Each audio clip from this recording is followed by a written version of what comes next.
Charles Barkley is cashing $210 million checks and daring ESPN to fire him while Shannon Sharpe gets kicked to the curb over a scandal. One man's untouchable, the other disposable. Why is Chuck winning while Shannon's sinking? Let's pull back the curtain and expose the brutal truth behind the power plays, contracts, and controversies shaking up the sports media world. I can tell you, I also spoke as co-chairman of Disney, the boss, Jimmy Pitaro, who made it very, very clear we are taking this matter very seriously. But I'm not going to change my personality. Ain't nobody, they can't fire me. I make too much money to get fired.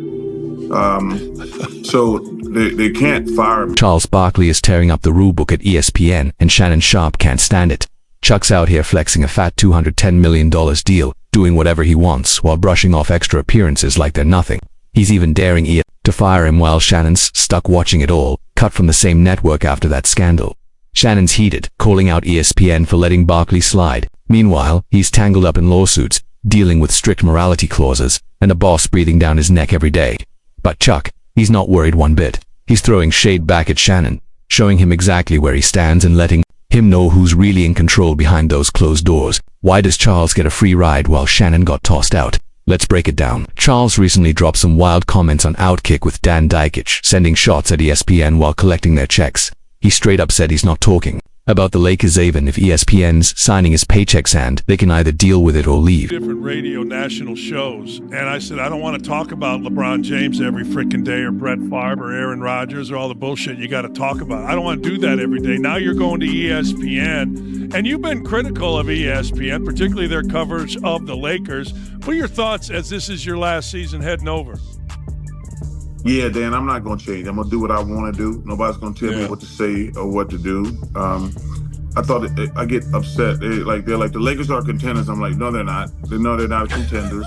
You know, Kendrick Perkins, who don't know his ass from a hole in the wall. He's like, the Lakers are contenders. Lakers are contenders, and I said, they're not contenders. Most people in Chuck's shoes would say whatever their bosses wanted just to keep that comfy job. But Chuck, he's chilling because ESPN can't afford to let him go. If there's a winner here, it's definitely Chuck, and he knows it too well. He even said, ain't nobody can fire me. I make too much money to get fired, so they can't fire me. First of all, if they fire me, they gotta pay me for 7 years, and I'm going to quit way before then. But if they want to fire me, I would love for them to do that. The only decision we've been making is how long I'm going to work. I'm not worried about getting fired, and nobody at ESPN is going to tell me what to say or do, period. That's the energy Charles Barkley is bringing, and he's not playing around. Back in 2022, Chuck locked in a monster 10-year, $210 million deal to be the voice of the best basketball pregame and postgame show out there. Charles Barkley has reportedly agreed to a 10-year deal with TNT that's estimated to be worth over $100 million. Let's be honest, Barkley is arguably one of the most popular sports studio analysts out there, and he's in a landscape where salaries for sportscasters have just changed dramatically over the years. And if TNT were to let him go, it'd just be terrible. Just terrible. These mega contracts, the money is guaranteed no matter what, so firing Chuck just because he's doing things his way isn't even on the table for ESPN, unless they want to cough up $210 million for him to chill at home. To make it wilder, Chuck isn't even about grinding at a desk until he's in his 70s. For me personally, I wanted you guys to hear from me because I'm not doing any more interviews. Don't y'all be calling me. Nobody calling me. I'm not talking about this again, but I want to tell my NBA and NBA TV and TNT family that I'm not going to another network, but I'm going to pass the baton to either Jamal Crawford or Vince Carter or you, Steve. But next year, I'm going to just retire after 25 years, and I just want to say thank you. He's looking to retire and live it up, while folks at ESPN like Stephen A. Smith and even Shannon Sharpe keep hustling, hoping to lock in that next big contract when their current deals run out.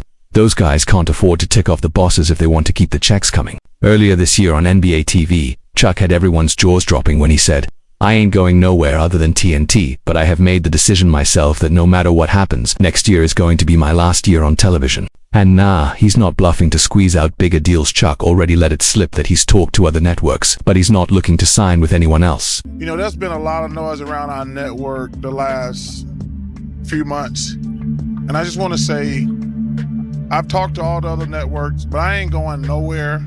He's got nothing to lose in this game. When he sat down on Outkick recently, his vibe hadn't changed one bit. Chuck shared that he's been chatting with the network about how long he'll keep working. Technically, he still has 7 years left on that fat contract, but let's be real. Chuck made it clear there's no way he's sticking around to finish out those 7 years. The only decision we've been making is how long I'm on work. And I've been going back and forth with TNT for the last 2 months, whether I'm gonna work 2 years or 3 years. But if I really wanted to, I could stay for 7 years, which there's no chance of that happening. Zero. The only decision we've been making is how long I'm going to work. And I've been going back and forth with TNT for the last 2 months, whether I'm going to work 2 years or 3 years. But if I really wanted to, I could stay for 7 years, which there's no chance of that happening. Remember, if ESPN tries to fire Chuck before his contract's up, they'll have to cut him a check for the full amount. That's a $210 million headache just waiting to happen. Barkley's already said he's not interested in popping up on Get Up, First Take, SportsCenter, or any of ESPN's other shows once he slides in. It would have been the natural move for ESPN, especially since they're licensing inside the NBA next season now that TNT lost its NBA rights. And you know ESPN would want to get their money's worth by throwing Chuck on every show they can, but Chuck, he's not having it. He's made it clear he doesn't want to be working non-stop. To make it even spicier, he's not hyped about sharing the screen with Stephen A. Smith or Kendrick Perkins. And let's not forget, Chuck once said Perkins can't tell the difference between a hole in the wall and his own booty hole. So don't hold your breath waiting to see those two sitting side by side.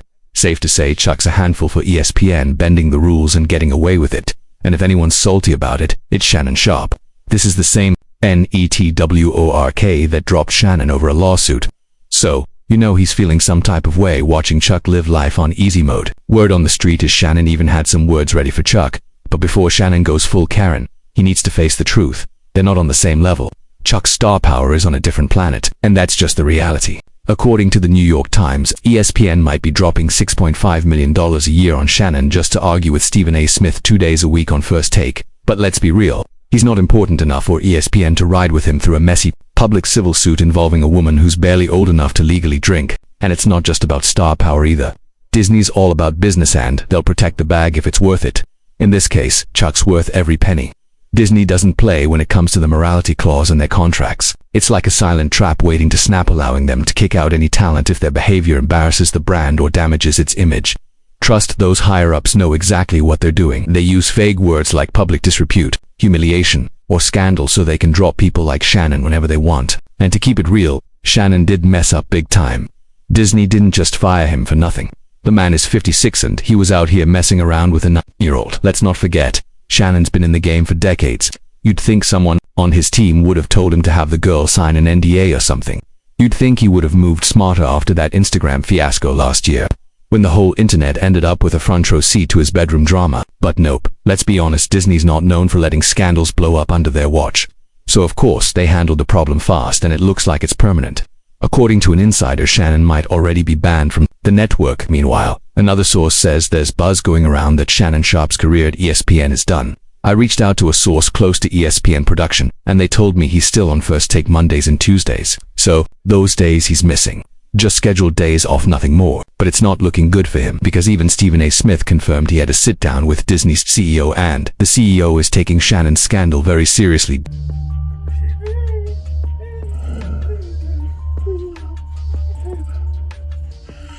I can tell you, I also spoke to co-chairman of Disney, the boss, Jimmy Pitaro, who made it very, very clear we are taking this matter very seriously, and we are looking into this very, very closely. Shannon can be mad at the network all he wants, but let's be real, he wasn't exactly making friends at work. Word is, he was accused of choking a female production assistant at Fox Sports before that $50 million legal mess even started. According to one source, it allegedly went down while he was co-hosting Undisputed between 2016 and 2023, and it's wild he didn't get fired for it. Instead, Shannon and Fox reportedly settled with the accuser for several $100,000 to keep it quiet. Of course, a rep for Shannon tried to shut the story down, saying there was no choking incident involving him on the FS1 set. The rep claimed it was just light physical interaction in a playful context with some colleagues, and that Fox decided to handle it privately. They even told people to contact Fox directly for more details. But let's be honest, fans aren't that quick to believe PR reps when it comes to stories like this. What's even crazier is that Fox didn't fire Shannon on the spot for the accusations, but but that's just how this industry moves. Honestly, Disney and ESPN could have decided to keep him on despite his legal issues, but that would have sparked chaos. Former SportsCenter anchor Sage Steele wasn't quiet about how ESPN handled the whole situation either. She called out the broken system on X, formerly Twitter, posting about how there's a long list of times ESPN and Disney saw having conservative views as a bigger crime than having questionable character. She was responding to a tweet that said ESPN didn't renew contracts for women with conservative views or they just silenced them. Sage didn't hold back, letting people know exactly how she felt about the way Disney and ESPN pick and choose who gets protected and who gets thrown out. Just putting it out there, Shannon's had multiple questionable run-ins involving women. People aren't forgetting that. Former ESPN employee Ashley Brewer-Kaminsky even jumped in, posting, "Never forget when I got chewed out by my boss for posting a pic of a Republican congressman and UFC fighter on my Instagram story at the McGregor fight. Lol, FYI, the network is strict about keeping politics off the air, and they don't play about it." Sage Steele was actually suspended just for criticizing the company's COVID vaccine mandate. And let's be real, compared to Shannon's situation, that seems like a petty reason to boot someone. If Disney had decided to keep Shannon around, it would have turned into chaos, with ex-employees lining up at their door, ready to drop lawsuits for wrongful termination. It was honestly in Disney and ESPN's best interest to cut Shannon loose before things got messier. But Barkley, he doesn't come with any of these headaches. Yeah, he's stressing out the higher-ups with all his retirement talk and doing things his own way. But compared to Shannon, Chuck's on good behavior. Shannon's replaceable in their eyes. Chuck, he's not. That's why even Stephen A. Smith, who vouched for Shannon, wasn't shocked when Disney let him go. Stephen A. said, when the news came down that he and ESPN had mutually agreed that he would need to come off the airwaves of ESPN, it was a blow. A blow to the show, a blow to me personally because I'm going to miss him. But it was not a surprise. He was working at Disney, and trust me, I've been around Disney since 2003, so I know how this empire moves. ESPN is the worldwide leader for a reason. And at the end of the day, Charles is out here bending the rules however he wants and getting away with it. Shannon can be mad, but before he does something that's going to embarrass him for life, he needs to sit down and do some real self, because honestly, he only got what he brought on himself. But what do you think? Does Shannon have a right to be mad? And is he going to come for the network or even Charles? Drop your thoughts in the comments below. Don't forget to like, subscribe, and share. And if you want more deep dives into the drama behind your favorite sports figures, smash that notification bell so you don't miss what's next. Catch you in the next one.